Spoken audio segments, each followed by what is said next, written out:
果然是牛人都不走马路，超人从不穿内裤。眼前这根卡车的后桥在坏之前是好的，因为车主严重超载而断裂。通常这种情况都是要进废品收购站的，然而买根新的需要1周才能到货，车主可以等，货主等不了，所以他被带到这里进行维修，仅需2000卢比就可以修好。虽然这里的维修条件一般，但他们的整体维修技术并不简单。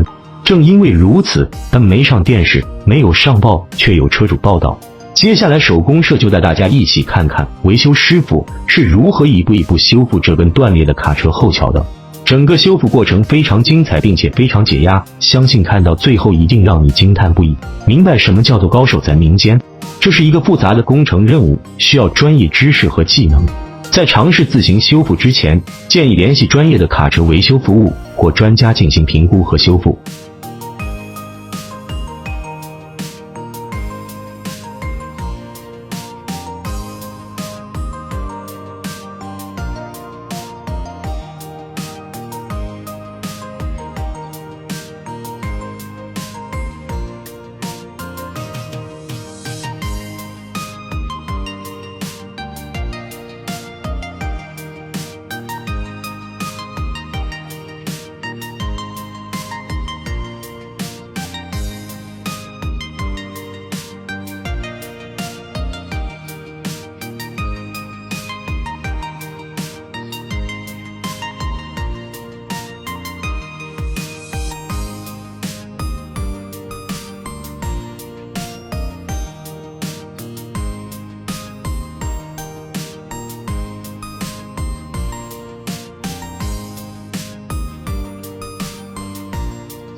视频看到这里，断裂的后桥就修好了，怎么样？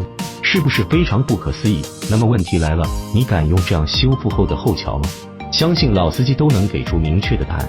欢迎评论区分享你的看法，喜欢的朋友转发加收藏，每天分享更多创意制作。谢谢观看，我们下期视频再见，记得点赞加关注，下次来了不迷路。